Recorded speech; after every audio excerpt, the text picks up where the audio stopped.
Asante Mheshimiwa Mwenyekiti kwa kunipa nafasi hii nami niweze kuzungumza yale ambayo kama waheshimiwa wabunge wa Jamhuri ya Muungano wa Tanzania tunaenda kuyazungumza leo. Mheshimiwa Mwenyekiti, kwanza nianze kukushukuru wewe, lakini pia nimshukuru sana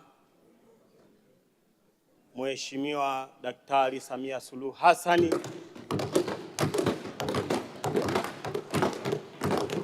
Rais wa Jamhuri ya Muungano wa Tanzania kwa namna ambavyo anaendelea kulipambania taifa letu. Lakini Mheshimiwa Mwenyekiti, kabla sijazungumza mengi, nataka niseme jambo moja. Napenda nimshukuru sana Mwenyezi Mungu muumba mbingu na nchi aliyetusababisha wabunge wote tuliokuwemo humu ndani tukiwa salama, kwa sababu ni mapenzi ya Mwenyezi Mungu. Mheshimiwa Mwenyekiti, mimi ni mara ya kwanza kusimama kwenye bunge hili.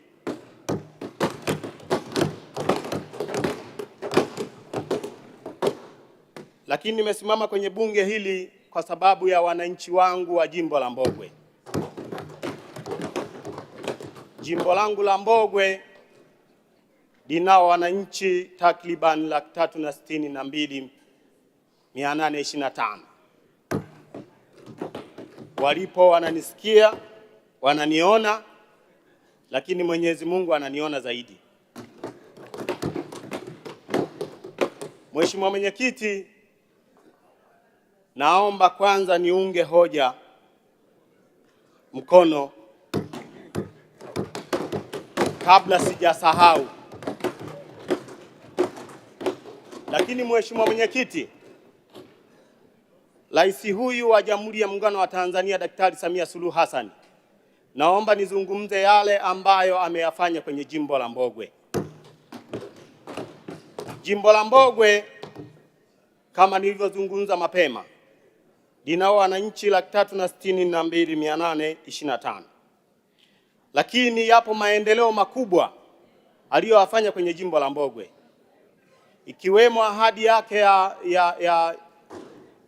ya siku 100.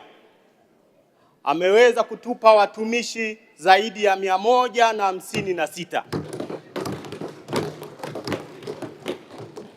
Lakini pia kwenye ahadi zake za siku 100 ameweza kunipa bilioni 1 na milioni 500 kwa ajili ya ujenzi wa vyumba vya madarasa kwenye shule zilizopo wilaya ya Mbogwe.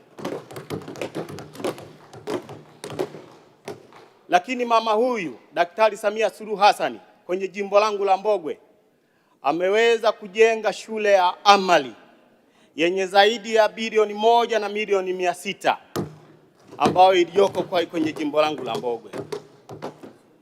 Lakini rais huyu wa Jamhuri ya Muungano wa Tanzania ameweza kujenga shule ya VETA yenye zaidi ya bilioni 1 na milioni 300 kwenye jimbo la Mbogwe. Lakini Mheshimiwa Mwenyekiti, naomba nizungumze kuhusiana na hii shule ya VETA iliyojengwa kwenye jimbo langu la Mbogwe.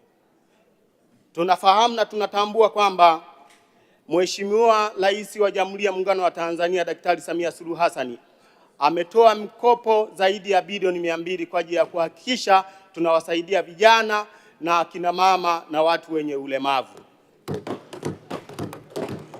Lakini Mheshimiwa Mwenyekiti, kwenye jimbo langu la Mbogwe tumeweza kupokea zaidi ya bilioni 3 kwa ajili ya kuhakikisha tunawabeba vijana, tunawapa mikopo pamoja na kina mama kuhakikisha wanajiendeleza katika maisha yao. Lakini Mheshimiwa Mwenyekiti, naomba nitoe ushauri. katika jimbo langu la Mbogwe tunao vijana wengi sana. Jimbo langu la Mbogwe ninao vijana takribani 14,000. Lakini vijana hawa wanahitaji mikopo inayotolewa na Mheshimiwa Daktari Samia Suluhu Hassan.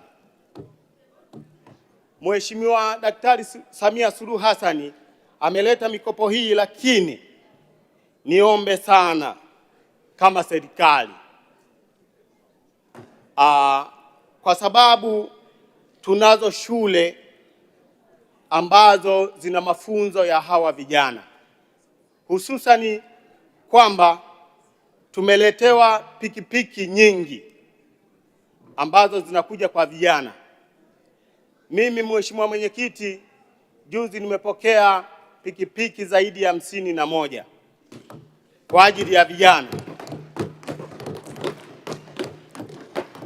Lakini Mheshimiwa Mwenyekiti, niombe sana serikali liangalie hili. Tunawapa vijana wetu pikipiki, lakini hatuwapi mafunzo. Kutowapa mafunzo vijana wetu, tunasababisha ajali nyingi zinatokea. Watu wanavunjika miguu, watu wanapoteza maisha kwa sababu ya kukosa uzoefu, kwa maana ya kwamba tunazo shule za kuwafundisha vijana wetu ili waelewe namna gani wataendesha vyombo hivi. Kwa niombe kwa serikali tusaidie, kwa sababu tunazo shule ambazo tutaenda kuwasaidia hawa vijana. Tunapowapa mikopo na kuwanunulia bodaboda, tuwaombe sana watusaidie kuwalipia mafunzo ili waweze kujifunza kuhakikisha kwamba wanaendesha bodaboda hizi au pikipiki hizi, kwa sababu wasipofanya hivyo tutaingia kwenye changamoto kubwa ya kuwapoteza ndugu zetu, kwa sababu ajali zimekuwa ni nyingi kwa sababu hatuna mafunzo ya hawa vijana. Kwa hiyo Mheshimiwa Mwenyekiti, nikuombe sana, kwenye jimbo langu kama nilivyozungumza, ninao vijana wengi, lakini vijana hawa wanatamani na wanatambua kwamba Mheshimiwa Rais wa Jamhuri ya Muungano wa Tanzania anawapa vifaa kwa ajili ya kuhakikisha wanajiendesha. Lakini niombe tuje tutengeneze mfumo wa kuwafundisha vijana wetu waendeshe pikipiki kwa kufata mfumo wa kuepuka ajali, kwa sababu ajali zimekuwa ni nyingi. Ukizingatia vijana wetu, kama tunavyojua, tuna vijana wa aina mbili. Wapo vijana wanajiita nini? Gen Z. Lakini vijana hawa wa Gen Z, tunao vijana wa aina mbili. Tunao vijana wa Gen Z wenye akili timamu, lakini tunao vijana wa Gen Z ambao hawafai kabisa kwenye nchi hii. Na kwa nini Mheshimiwa Mwenyekiti nalizungumza hili? Leo kuna changamoto ya kutolewa wanasema nini? Nyeti. Jambo hili la watu kutolewa nyeti limekuwa ni changamoto sana kwenye taifa letu. Na mimi nikuombe Mheshimiwa Mwenyekiti, jambo hili tunatakiwa tulichukulie serious sana, kwa sababu jambo hili limekuwa ni kubwa. Watu wameuawa, watu wamejeruhiwa. Kwa hiyo Mheshimiwa Mwenyekiti, nikiwa kama kijana niliyesimama hapa, jambo hili haliwezekani. Kwa nini? Kwamba mimi namshukuru sana Mheshimiwa Waziri husika. Leo ametupa mfano kwamba wanaume wapange foleni, washikane mabega. Hasa mwanaume akimshika mabega mtu mwingine ionekane ametolewa dhahabu tunasema. Mheshimiwa Mwenyekiti, niombe sana kwenye jambo hili, kama taifa tuwe serious sana kwenye mambo ya hovyo, kwa maana ya kwamba jambo hili linatuumiza. Jambo hili limesababisha ndugu zetu wameuawa, wamejeruhiwa kwa sababu ya mambo ya hovyo.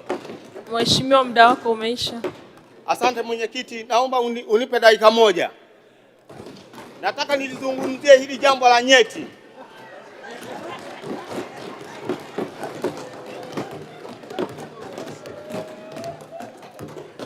Mheshimiwa Mwenyekiti, jambo hili la nyeti, niwaombe hata mawaziri, jambo hili ni kubwa, jambo hili linadhalilisha taifa.